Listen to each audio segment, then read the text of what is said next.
Épisode 72, faut-il abolir l'héritage?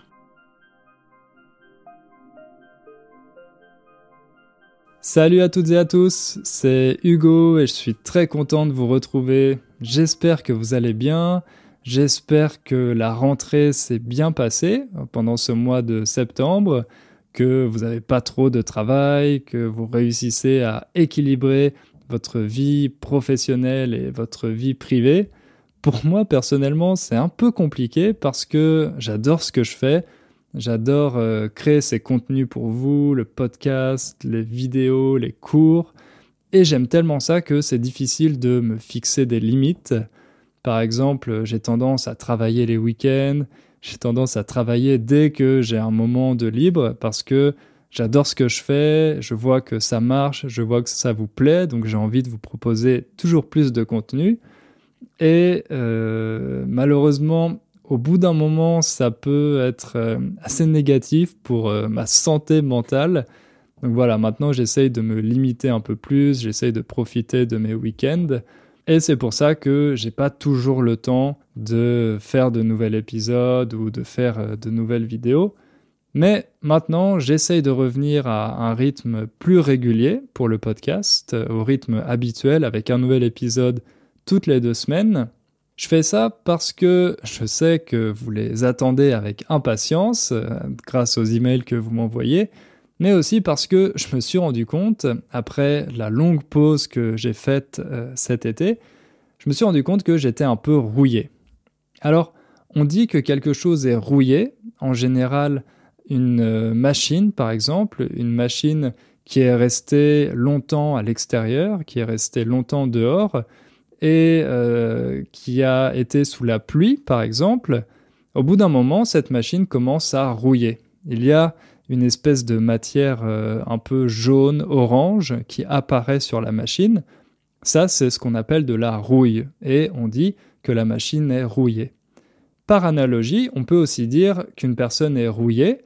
Par exemple, si vous n'avez pas fait quelque chose depuis un certain temps, une chose qui était facile pour vous avant, et là vous essayez à nouveau de la faire, mais c'est plus compliqué, vous vous sentez pas vraiment à l'aise, vous avez un peu perdu vos automatismes, à ce moment-là vous pouvez dire que vous êtes rouillé. Moi je me sens un peu rouillé justement, après cette longue pause. Ça me fait un peu bizarre de repasser derrière le micro. D'ailleurs, j'ai dû réenregistrer cette introduction déjà une bonne dizaine de fois. Bon, là, j'ai l'impression d'avoir trouvé le bon rythme, le bon flow, comme on dit. Donc, je pense que ça va aller pour le reste de l'épisode. Avant d'entrer dans le vif du sujet, on va, comme d'habitude, écouter le témoignage d'une auditrice du podcast. Alors j'ai fait une petite exception parce que je l'ai reçu il y a seulement quelques jours et normalement je passe les enregistrements en fonction de l'ordre chronologique dans lequel je les ai reçus. Mais là j'ai décidé de donner la priorité à cet enregistrement et à vous le passer dans cet épisode et vous allez comprendre pourquoi en l'écoutant. Salut Hugo et vos auditeurs et auditrices.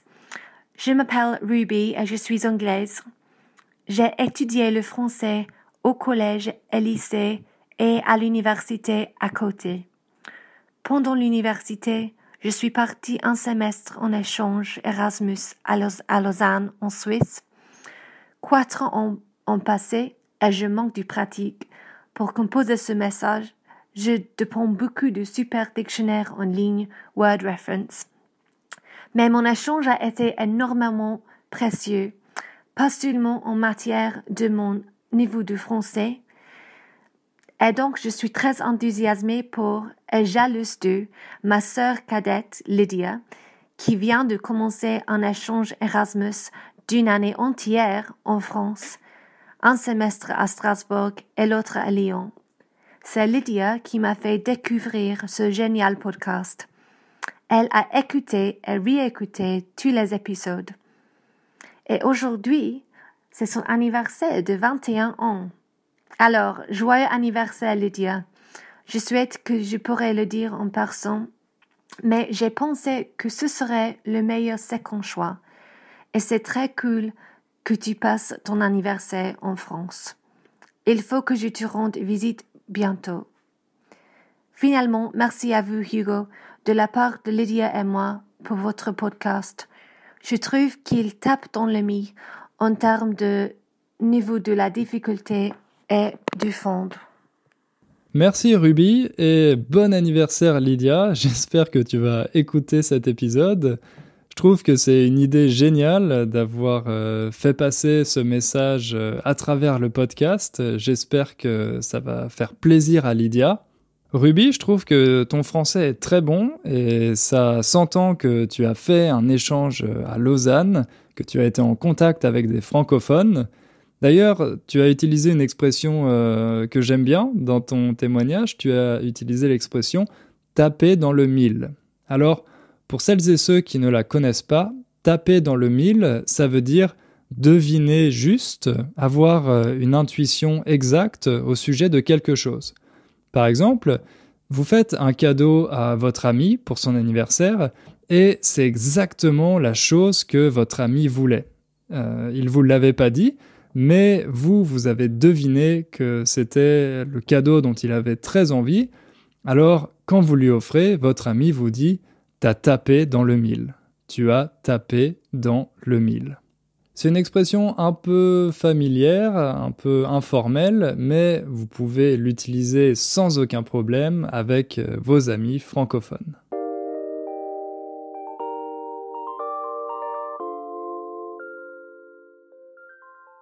Quand j'étais petit, un de mes jeux de société préférés, c'était le Monopoly.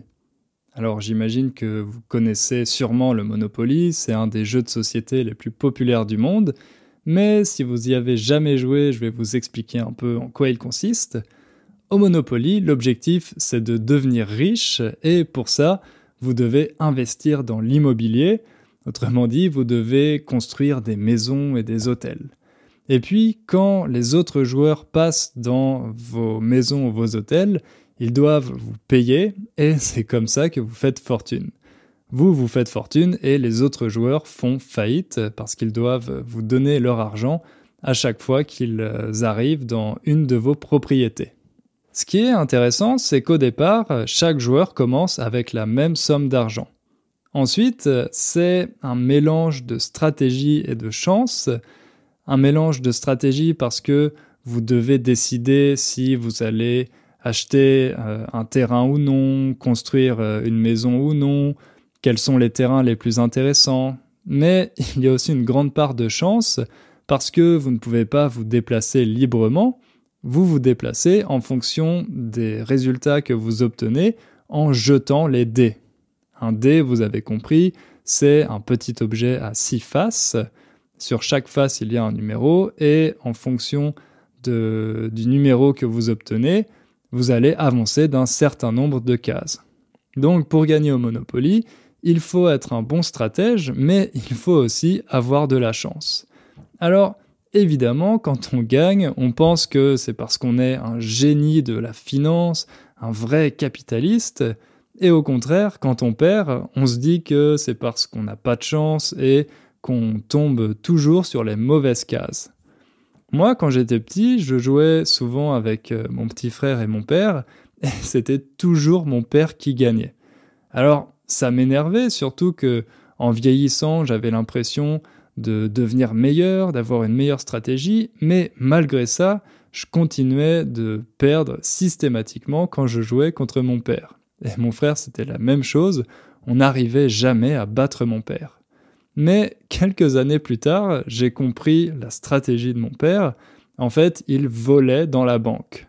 Il insistait toujours pour jouer le rôle du banquier et il en profitait pour se servir, pour prendre un petit billet de 50 000 par là, un petit billet de 10 000 par-ci. Ce qui fait qu'il n'était jamais à court d'argent, il avait toujours des capitaux pour pouvoir acheter des terrains, des maisons, des hôtels, etc. Bref, vous avez compris que mon père trichait. Il ne respectait pas les règles du jeu. Et c'est ça qui est assez intéressant avec le Monopoly, c'est le fait que ça ressemble pas mal à la vraie vie. Ceux qui gagnent, ce sont pas toujours les joueurs les plus vertueux, mais simplement ceux qui ont le plus de chance ou alors ceux qui ne respectent pas les règles. Mais la grande différence entre le Monopoly et la vraie vie, c'est qu'au Monopoly, tous les joueurs commencent avec la même somme d'argent. Donc, en théorie, ils ont les mêmes opportunités. Maintenant, imaginez un Monopoly où certains joueurs commenceraient la partie avec des millions et d'autres avec rien. Est-ce que vous auriez envie de jouer à ce jeu ? Moi, personnellement, non. Pourtant, c'est un peu ce qui se passe avec l'héritage. Alors, ça, c'est juste une analogie. Je compte pas vous convaincre de quoi que ce soit avec ça. Et j'imagine que ça va peut-être faire grincer des dents les auditeurs qui pensent que je suis un dangereux socialiste, voire un communiste. Ah oui, ça c'est une bonne expression, grincer des dents. C'est quand vous entendez ou que vous voyez quelque chose qui vous énerve et vous contractez votre mâchoire, vous avez la bouche fermée et vous grincez des dents. Bon, je vais pas vous expliquer en détail le verbe grincer parce que c'est assez difficile. Si vous n'avez pas compris, je vous conseille d'aller voir la transcription de l'épisode. Je vais mettre une traduction pour cette expression. Mais voilà. Moi, je vais, dans cet épisode, vous parler de l'héritage et on va se demander si c'est une bonne idée de l'abolir. Et je sais que ça va faire grincer des dents certains auditeurs, que ça va les énerver d'entendre ce genre d'idées. Mais comme d'habitude, je vais essayer de vous présenter un peu les deux points de vue. Comme ça, vous pourrez vous faire votre propre idée. Un petit avertissement avant de commencer. Dans cet épisode, je fais uniquement référence à l'héritage que les parents transmettent aux enfants, pas l'héritage d'un conjoint à l'autre. Ça, c'est une question complètement différente. Ici, c'est seulement l'héritage qu'on transmet d'une génération à l'autre.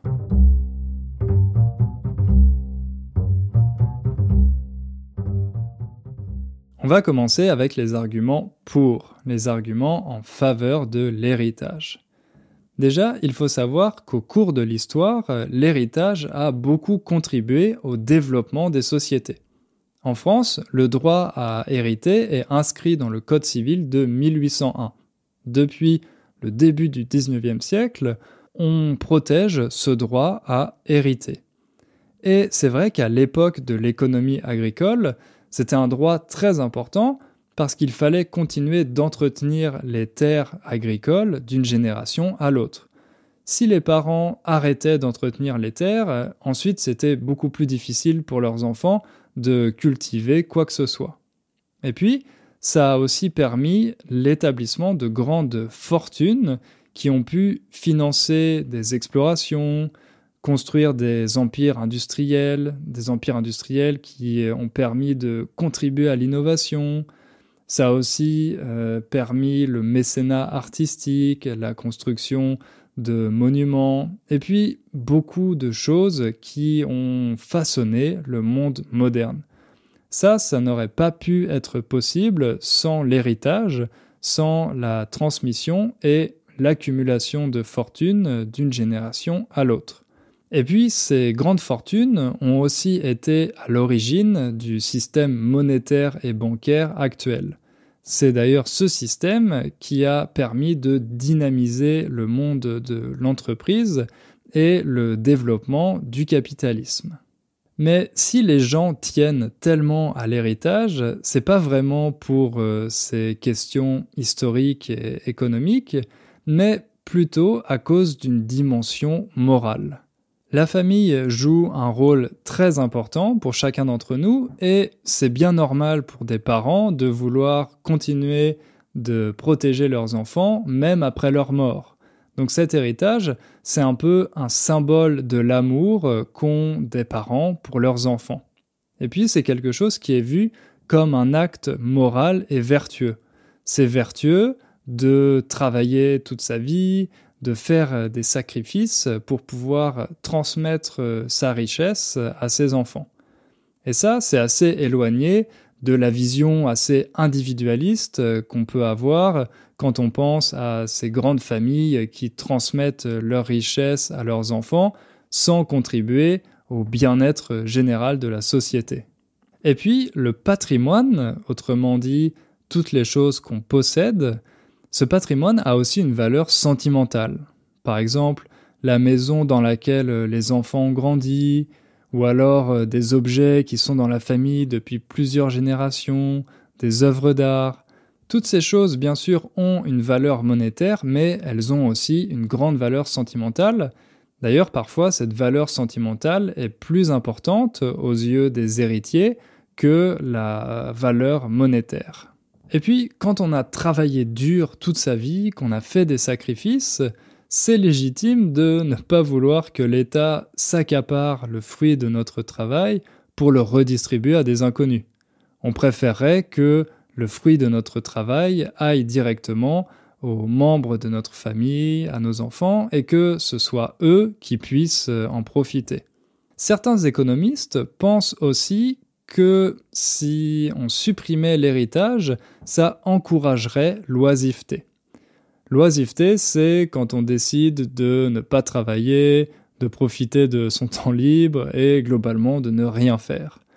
Ils font souvent référence à une fable de La Fontaine, une fable qui s'appelle La cigale et la fourmi. Ah oui, une fable, c'est comme une petite histoire avec une morale à la fin. J'imagine que vous avez déjà entendu cette fable de la cigale et la fourmi. La cigale a passé tout l'été à chanter et quand l'hiver arrive, elle a rien à manger parce qu'elle n'a pas fait de réserve. Au contraire, la fourmi, elle a travaillé dur pendant l'été, elle est allée chercher et elle a accumulé de la nourriture pour pouvoir être tranquille pendant l'hiver et pour avoir quelque chose à manger. Et quand l'hiver arrive, la cigale n'a rien à manger et elle va voir la fourmi pour lui demander de l'aide, mais la fourmi refuse de l'aider. Si on décide de supprimer l'héritage, c'est un peu comme pénaliser cette fourmi qui a fait beaucoup d'efforts, qui a fait des sacrifices et qui, à la fin, n'est pas récompensée. En plus, si l'État taxe fortement ses héritages, ça correspond à une forme de double taxation. Parce que les patrimoines qui sont transmis en héritage ont déjà été taxés au cours de la vie des personnes qui les ont accumulés, que ce soit les revenus du travail, le patrimoine immobilier ou des actifs financiers. Tout ça, ce sont des richesses pour lesquelles il faut payer des taxes. Donc, si en plus les héritiers doivent payer une nouvelle taxe sur ces biens, ça correspond à une double taxation. Alors, vous savez que les gens n'aiment pas payer d'impôts, donc si vous leur demandez d'en payer 2 fois, là, ils sont vraiment mécontents. Et puis, on peut se demander ce que l'État ferait de cet argent. Si l'État décide de confisquer tous ces héritages, qu'est-ce qu'il va financer avec ces fortunes ? Partout, il y a des scandales de corruption, des exemples de mauvaise gestion du budget, etc. Donc, je peux comprendre que les personnes qui ont travaillé dur toute leur vie n'aient pas envie de voir l'État gaspiller leur argent. En plus de ça, en ayant une taxe élevée sur l'héritage, on prend un risque pour l'économie, le risque que les plus riches décident de quitter le pays. Si les plus riches décident de quitter le pays parce qu'ils ne veulent pas payer de taxes sur l'héritage et qu'ils veulent pouvoir le transmettre directement à leurs héritiers, à ce moment-là, le pays se prive d'une source de revenus. Et enfin, dans un sondage de 2018, 80% des Français ont déclaré qu'ils étaient contre les droits de succession. Ça, les droits de succession, c'est tout simplement les taxes qu'on paye sur l'héritage. Donc si la majorité des Français est contre les droits de succession, on peut se demander quelle serait la légitimité de l'État à imposer une telle mesure. Tout ça, ce sont de très bons arguments, mais quand on s'intéresse de plus près à la question de l'héritage, on voit qu'il a aussi certains effets négatifs et qu'il n'est peut-être pas aussi légitime qu'il n'y paraît.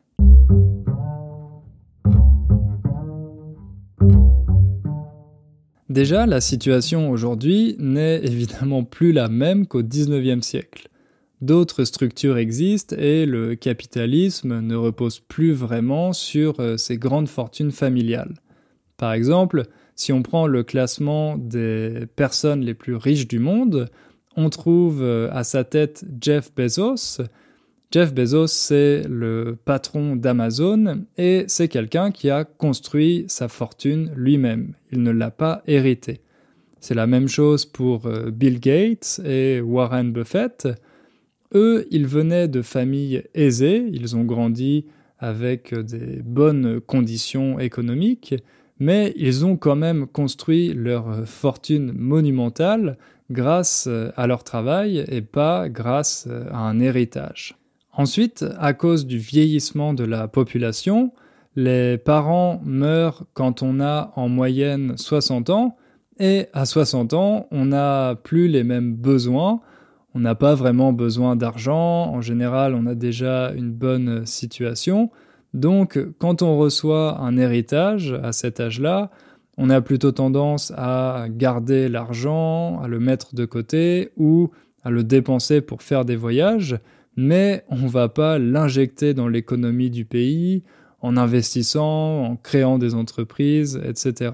Donc non seulement la situation a changé, mais le principal problème avec l'héritage, c'est qu'il permet aux inégalités de s'accumuler d'une génération à l'autre. Et ça, c'est assez visible en France parce que si on prend le classement Forbes des 10 plus grandes fortunes, eh bien 6 d'entre elles sont des fortunes qui ont été héritées, alors que 4 seulement ont été obtenues par des entrepreneurs. Parmi les héritiers célèbres, on trouve par exemple Françoise Bettencourt-Meyer, qui est l'unique héritière de L'Oréal. Elle est à la 2e place des plus grandes fortunes françaises, ou Serge Dassault, qui est le fils de Marcel Dassault et qui a hérité de cette entreprise. Mais bien sûr, ce phénomène n'est pas seulement visible chez les grandes fortunes, il est aussi visible chez les familles moyennes. Par exemple, dans les années 70, la partie héritée du patrimoine des Français était d'un tiers. Autrement dit, un tiers des possessions, des biens, des appartements, etc. d'un Français moyen provenaient d'un héritage. Et le reste avait été gagné grâce au travail. Aujourd'hui, cette part dépasse la moitié. Autrement dit, le patrimoine d'un Français vient pour plus de la moitié d'un héritage, et il n'est pas le fruit du travail de cette personne. Ça montre bien, cette évolution de la part du patrimoine hérité, ça montre que ces inégalités augmentent au fur et à mesure des années. Au contraire, 50% des Français n'héritent de rien ou de presque rien. Et quand je dis presque rien, ça veut dire entre 5 et 10 000 euros. Donc on a d'un côté des Français qui ont un patrimoine de plus en plus important parce que les héritages transmis d'une génération à l'autre sont de plus en plus importants, et de l'autre côté, la moitié des Français qui n'héritent de rien, qui ne perçoivent aucun héritage parce que leurs parents n'ont pas pu accumuler de richesses pendant leur vie. Résultat, si on ne fait rien, ces inégalités vont continuer d'augmenter mécaniquement d'une génération à l'autre. Les plus pauvres seront de plus en plus désavantagés dans la compétition et finalement l'ascenseur social sera en panne. Ça, c'est une expression qu'on utilise assez souvent. L'ascenseur social, un ascenseur, vous savez, c'est pour aller du rez-de-chaussée au premier, au deuxième, au troisième, au quatrième étage pour monter dans un bâtiment. Et quand on dit l'ascenseur social est en panne, ça signifie qu'il ne fonctionne pas, qu'autrement dit, c'est impossible pour quelqu'un qui vient d'une famille pauvre de monter dans la hiérarchie sociale. Parce que si ces inégalités de patrimoine et d'héritage continuent d'augmenter, on va finir par revenir au système d'Ancien Régime. Un système où notre destin est entièrement déterminé par notre naissance. Si on a la chance de naître dans la famille royale, tout va bien se passer pour nous au cours de notre vie. Par contre, si on est parmi le tiers-état, parmi les pauvres, eh bien, on n'aura aucune chance de sortir de cette classe sociale. En plus, quand on y regarde de plus près, on peut voir que l'héritage va à l'encontre du principe de méritocratie. Autrement dit, d'une société basée sur les mérites individuels. Par exemple, on trouve injuste le fait d'hériter des dettes de ses parents. On se dit que c'est pas de notre faute si nos parents ont pris de mauvaises décisions, alors c'est pas à nous d'en payer les conséquences. Mais d'un autre côté, on trouve ça complètement normal d'hériter des richesses accumulées par nos parents, alors que, de la même manière, on n'y a pas du tout participé. C'est pas nous qui avons travaillé pour accumuler ces richesses, mais on trouve normal le fait d'en hériter. Alors là, vous voyez que c'est un peu à géométrie variable. Et puis, l'héritage va contre l'égalité des chances. Déjà, on a beaucoup d'avantages quand on est dans une famille riche, parce que ça nous permet de bénéficier d'un important capital social et culturel, on accumule beaucoup de connaissances, nos parents nous transmettent par exemple un goût pour la lecture, ils nous encouragent à bien travailler à l'école, etc. Pour essayer de limiter ces inégalités de capital culturel, on a inventé l'école publique. Bon, c'est pas une solution parfaite, mais elle a le mérite d'exister. Par contre, il n'y a pas beaucoup de mesures pour limiter les inégalités de capital économique. Ces inégalités qui sont en grande partie liées à l'héritage.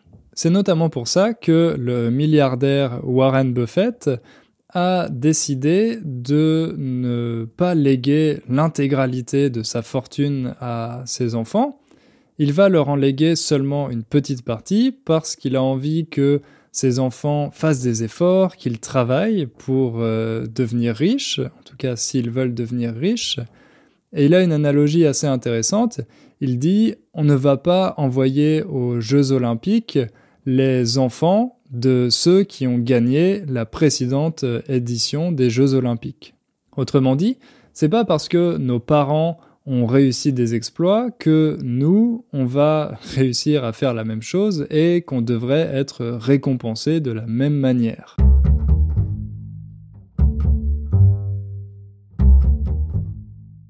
Alors tout ça c'est bien joli, mais vous pouvez vous demander « Ok Hugo, qu'est-ce que tu proposes ?» Si l'héritage est quelque chose d'aussi négatif, s'il a tellement d'effets nocifs pour la société, qu'est-ce qu'on doit faire ?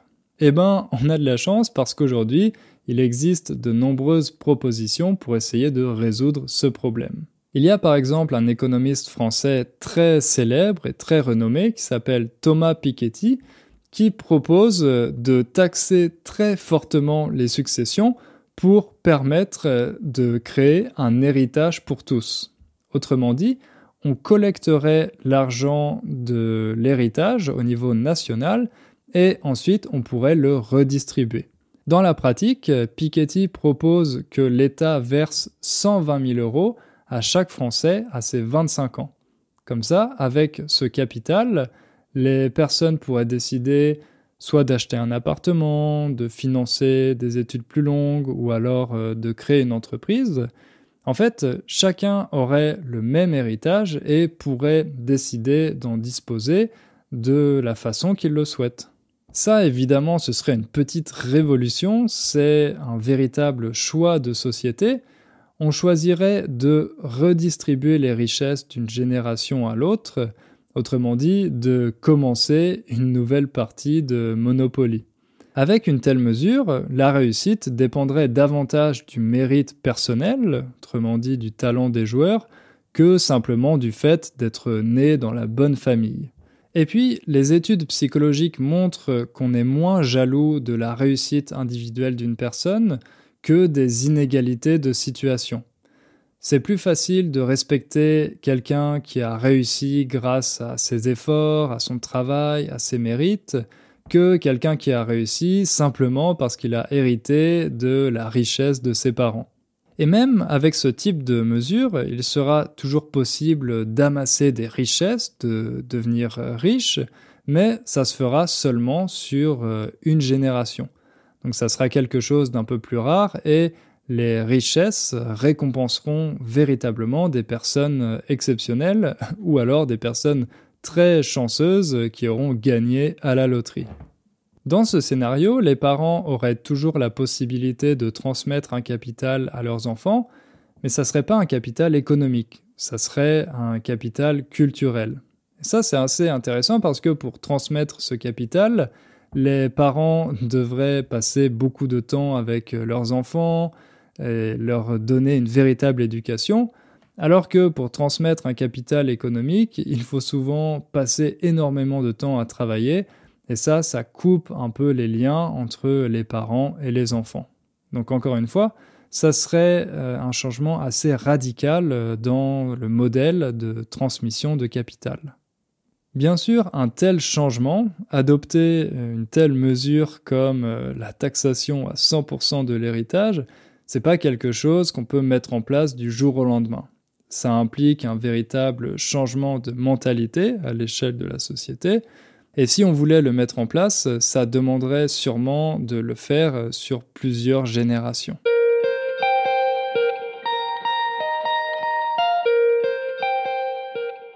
Bref, vous voyez qu'il y a plein de questions intéressantes autour du sujet de l'héritage. Évidemment, cet épisode n'avait pas vocation à couvrir entièrement le sujet, c'est impossible de le faire en 30 minutes et en plus, je ne suis pas du tout un expert sur la question. Si vous voulez en savoir plus, je vais mettre les liens vers les articles et les références que j'ai utilisées dans la description de l'épisode, comme d'habitude, et ça, vous pouvez le retrouver sur mon site. Avant de vous laisser, on va écouter un dernier témoignage, celui de Nancy. Bonjour Hugo, je m'appelle Nancy et je suis américaine. Je sais que vous avez reçu beaucoup de messages des jeunes gens qui ont étudié le français pendant peu de temps et maintenant ils parlent assez couramment. Mais moi, j'ai une autre histoire, celle de la persévérance. J'ai plus de 60 ans maintenant et je viens de prendre ma retraite. J'avais besoin d'un nouveau défi. Donc, j'ai décidé de rafraîchir mon français. Je l'ai étudié pendant de nombreuses années au lycée et à l'université, mais dans les cours de français avec beaucoup d'étudiants, je n'ai pas parlé trop souvent, ce n'était pas possible. Donc, j'ai appris la grammaire, etc., etc. Mais après des années de français, je n'étais pas capable de tenir une conversation. Après mes études, c'était impossible d'entendre le français dans ma vie quotidienne et j'ai oublié beaucoup, presque tout. Mais j'ai recommencé à étudier il y a quelques années avec l'aide d'Internet qui est vraiment un miracle pour les apprenants des langues étrangères. Au fur et à mesure, j'ai réussi à ressusciter mon français beaucoup mieux que jamais. Et j'ai trouvé vos podcasts et vidéos il y a quelques mois et je les trouve vraiment excellents pour améliorer mon compréhension, la compétence la plus importante à mon avis. Je veux dire que c'est tout à fait possible d'apprendre une langue étrangère, même si on est plus jeune, et je veux encourager les autres apprenants de mon âge. Merci Hugo pour votre bon travail. Je vous souhaite beaucoup de succès dans le futur. Merci encore. Merci beaucoup Nancy, j'adore ce genre de témoignage. Bravo pour ta persévérance. C'est vrai que c'est quelque chose d'essentiel quand on apprend une langue. On a besoin d'être patient, je vous le répète très souvent. Malgré ce que vous pouvez lire sur Internet ou quand vous entendez des personnes vous dire qu'elles ont appris le français en 3 mois ou en 6 mois, en général, apprendre une langue, ça demande du temps, de la patience et de la persévérance. C'est un long voyage, il ne faut pas abandonner. Et Nancy, tu peux être fière de toi parce que tu as ressuscité ton français, comme tu dis, et aujourd'hui tu parles très bien, c'est très agréable de t'entendre. D'ailleurs, je suis d'accord avec toi, Internet est un vrai miracle pour les apprenants. Pour être honnête, je ne sais pas comment les gens faisaient pour apprendre les langues avant Internet, il fallait être vraiment très motivé, mais aujourd'hui, ça devient de plus en plus facile grâce à tous les contenus qui sont accessibles. Je termine en vous remerciant, comme d'habitude, pour tous vos messages, vos évaluations sur iTunes, vos recommandations sur Facebook, vos commentaires, vos emails. J'en reçois vraiment de plus en plus. Malheureusement, c'est physiquement impossible de répondre à tout le monde. Je fais de mon mieux et j'essaye de lire tout ce que vous m'envoyez. Sachez que ça me fait vraiment très plaisir et ça me motive à continuer de faire tous ces contenus pour vous.